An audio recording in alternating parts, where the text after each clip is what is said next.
Assalamualaikum warahmatullahi wabarakatuh. Welcome back to English class for 9th grade. So today, as usual, we are going to learn about English. Tapi sebelumnya, silahkan dipersiapkan dulu bukunya, buku portofolio, buku catatan. Kalau misalkan kelasnya belum rapi, boleh dibereskan dulu, sampahnya dimasukin ke tempat sampah, terus jangan lupa pakai hand sanitizer. Dan yang di rumah juga jangan lupa jaga terus protokol kesehatannya, dan kalau misalkan belum sarapan, boleh sarapan dulu. Nah, sebelum mulai Miss mau ngasih breaking news dulu, karena udah lama Miss WFH, jadi mungkin ada yang kangen breaking news. Ini ya, boleh ditonton dulu breaking newsnya.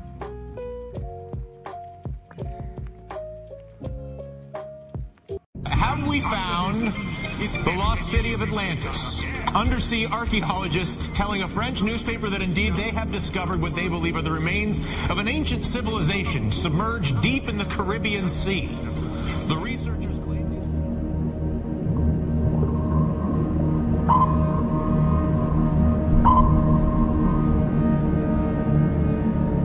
Ide tentang Atlantis, sebuah kota bawah laut yang hilang, merupakan salah satu pertanyaan terbesar dalam sejarah. Uniknya, meskipun dengan semua kecanggihan teknologi yang kita punya sekarang, kita lebih paham tentang permukaan bulan dan Mars daripada permukaan bawah laut kita sekarang.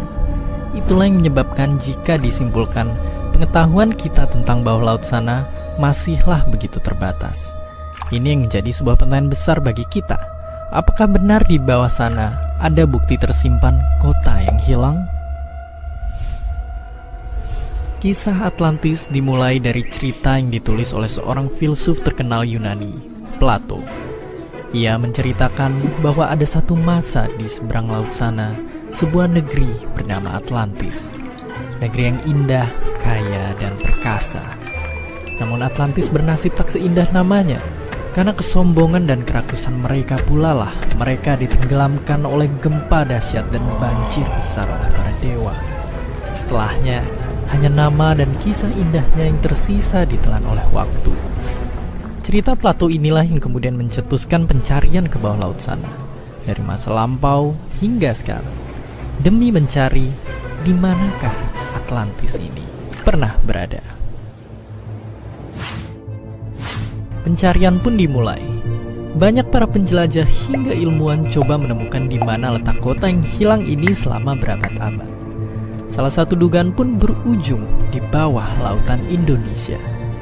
Dugaan lainnya berujung pada bekas letusan gunung berapi ribuan tahun lalu yang menghancurkan sebuah peradaban di sebuah pulau wilayah Yunani.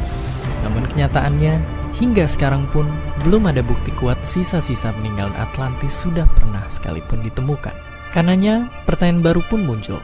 Apakah kota hilang yang diceritakan oleh Plato ini mungkin sebenarnya tak pernah ada? Perlahan-lahan, mulai banyak pemikiran muncul bahwa Plato hanya menggunakan Atlantis sebagai cerita fiksi untuk menyampaikan pesan-pesannya dalam bukunya. Perlahan-lahan pun, cerita bahwa semua teknologi canggih kita sekarang asalnya dari Atlantis semakin sulit untuk dipercaya. Dan perlahan-lahan juga, kita pun menemukan dengan bukti yang sangat kuat bahwa permukaan bumi itu terus bergerak. Yang artinya secara sains, adanya sebuah kota atau benua di bawah laut itu hampir mustahil keberadaannya.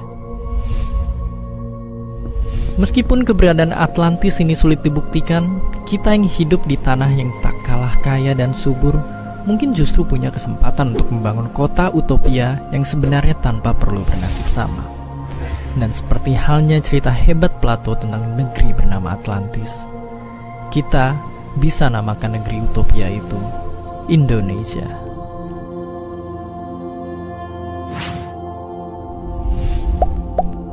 Hi, thanks for stopping by our video.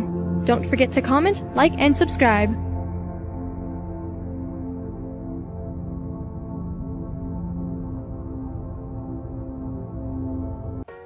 Nah, jadi breaking news yang barusan itu bercerita tentang Atlantis. Jadi sampai sekarang tuh belum ada bukti bahwa Atlantis tuh ada atau enggak. Tapi Tapi udah banyak buku-buku yang menulis tentang Atlantis. Katanya ada di Indonesia, katanya ada di Yunani, katanya ada di bawah perairan Indonesia. Itu tuh masih belum jelas. Tapi yang pasti cerita ini tuh udah tersebar luas di seluruh dunia gitu. Jadi banyak kalau misalnya kalian nonton lagi nanti kalau misalnya di rumah, banyak tuh ahli-ahli yang sengaja gitu secara saintifik nyari Atlantis kayak gitu ya. Itu kembali lagi ke kepercayaan kalian, mau percaya apa enggak ya terserah gitu. Nah, moving on, kita akan belajar materi baru ya. Kemarin kan kita sudah nonton video cerita. Nah, sekarang kita akan belajar maksudnya video cerita yang kemarin tuh apa sih. Nah, jadi judulnya yang sekarang tuh Once Upon a Time.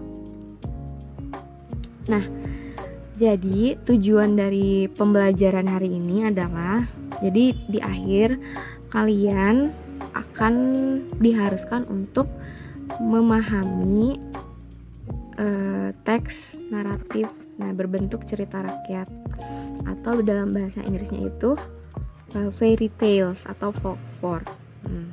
Terus yang kedua juga kalian akan diharuskan untuk mendapatkan informasi yang tersurat dan tersirat dari naratif teks yang pendek dan sederhana. Nah, jadi hari ini kita akan belajar tentang naratif teks, especially tentang fairy tales. Kalian waktu SD udah pernah belum diceritain cerita Sangkuriang? Jadi Sangkuriang ini adalah salah satu cerita rakyat yang berasal dari Jawa Barat, menceritakan seorang ibu dan anak gitu. Jadi kan relationship-nya complicated. Nah, terus dari Timur Tengah ada ceritanya Aladin. Aladin ini dia itu adalah seorang pemuda yang miskin, tapi dia itu jatuh cinta sama princess-nya. Nah, ini juga mereka tuh butuh perjuangan gitu buat bersatu gitu. Terus ada lampu ajaib juga. Nah, yang ketiga ini ada dari Itali, namanya Beauty and the Beast. Udah banyak diceritain ya di Disney. Jadi ceritanya ini adalah Belle itu tuh menemukan monster gitu di istana yang besar kayak gitu. Terus ada Roro Jograng. Nah, kalau Roro Jograng ini berasal dari Jogja. Ini tuh asal usul Prambanan. Nah, kalau misalkan kalian pernah ke Prambanan dan masuk ke salah satu candi yang besar, di sana itu ada ada patungnya Roro Jograng yang katanya itu dikutuk sama si pangerannya, Miss lupa namanya, karena ini ceritanya hampir mirip sama Sangkuriang. Dia tuh karena minta, kan kalau Sangkuriang minta ini, aduh motor maaf ya, minta gunung kan. Kalau si ini tuh minta 1000 candi kayak gitu. Terus kalau di China ada Mulan. Mulan itu dia bercerita tentang seorang putri yang menyamar menjadi seorang jenderal untuk berperang gitu. Ini keren banget ya. Nah, jadi apa sih karakteristik atau naratif teks itu? Nah, jadi naratif teks itu adalah sebuah teks yang tujuannya adalah untuk menghibur gitu. Jadi selain menghibur juga, naratif teks ini untuk memberikan moral value atau pesan kepada kalian. Kalian jangan lupa dicatat ya apa yang Miss omongin, karena ini materinya bakal penting banget. Nah, kita masuk ke karakteristik of narrative text. Nah, di karakteristik of narrative text ini yang pertama adalah menggunakan action verb dalam bentuk past tense. Jadi dalam naratif teks itu kita nggak menggunakan verb 1 tapi menggunakan verb 2. Contoh misalkan ya, Sangkuriang pergi ke gunung. Sangkuriang went to the mountain. Kita nggak bilang Sangkuriang go to the mountain, tapi Sangkuriang went to the mountain. Jadi ini kita pakai verb 2. Semuanya rata pakai verb kecuali pas dialognya. Untuk dialog kita pakai verb 1. Nah yang kedua, karena ini bentuknya cerita, jadi ada alur-alurnya. That's why kita menggunakan conjunction yang mengurutkan kejadian-kejadian. Misalkan once upon a time, terus 2 years later, terus after that, dan sebagainya. Nah, jangan lupa juga karakteristik dari naratif teks itu dia menghibur dan memiliki pesan moral. Jadi ketika misalkan kalian tahu kan Malin Kundang. Nah, Malin Kundang itu kan pesan moralnya adalah kita harus berbakti sama ibu. Nah, seperti itu dan masih banyak lagi. Dan biasanya naratif teks itu kita gak bisa tahu exact time yang mereka ceritakan tuh kapan. Once upon a time itu tuh kapan gitu kan ya. Jadi gak jelas gitu. Nah, ini ada beberapa contoh dari naratif teks. Ada fairy tale, ada mystery, ada science fiction, ada romance, horror, fable, myth and legend, history, slice of life, dan sebagainya. Nah, kalau sekarang itu kita bakal berfokus di fairy tale. Kalau science fiction itu kayak apa ya? Kayak Avengers, itu science fiction. Terus kalau romance itu kayak Romeo sama Juliet. Terus kalau horor itu apa ya? Ya kayak misalkan Buto Ijo yang kayak gitu-gitu. Kalau fable masih Kancil ya dan sebagainya. Nah, generic structure dari naratif teks itu ada 4. Yang pertama orientation, complication, resolution, sama reorientation. Orientation itu adalah bagian di mana penulis menerangkan ceritanya, mengenalkan ceritanya. Misalnya ini cerita tentang apa, kejadiannya di mana, terus tokohnya siapa aja gitu. Misalnya awalannya tuh kayak gini. Once upon a time there lived a beautiful girl. Suatu hari hiduplah seorang putri yang cantik. Jadi siapa yang diceritainnya? Putri yang cantik kayak gitu. Terus yang kedua itu ada complication. Complication itu masalah-masalah yang timbul di cerita. Nah, kalau di Sangkuriang kan masalahnya itu ketika dia mengetahui bahwa dia jatuh cinta kepada ibunya gitu kan. Terus yang ketiga itu ada resolution. Nah, kalau resolution itu bercerita tentang penyelesaian masalah, tentang solusi dari masalah itu apa gitu. Terus yang keempat ada reorientation. Reorientation ini bercerita tentang penutup dari cerita tersebut kayak gitu. Jadi akhirnya itu seperti apa gitu. Nah, sekarang untuk exercise-nya, tolong tuliskan moral value dari folklore ini, dari fairy tale ya. Dari fairy tale ini boleh ditulis dalam bahasa Inggris, dalam bahasa Indonesia juga boleh kalau misalkan mau gitu. Nah, moral value itu adalah pesan yang tersirat dalam sebuah cerita. Tulisnya di buku portofolio, diberi tanggal dan difotokan bagi yang di rumah.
Ya buat hari ini, thank you so much for today. See you next time and see you real soon. Wassalamualaikum warahmatullahi wabarakatuh.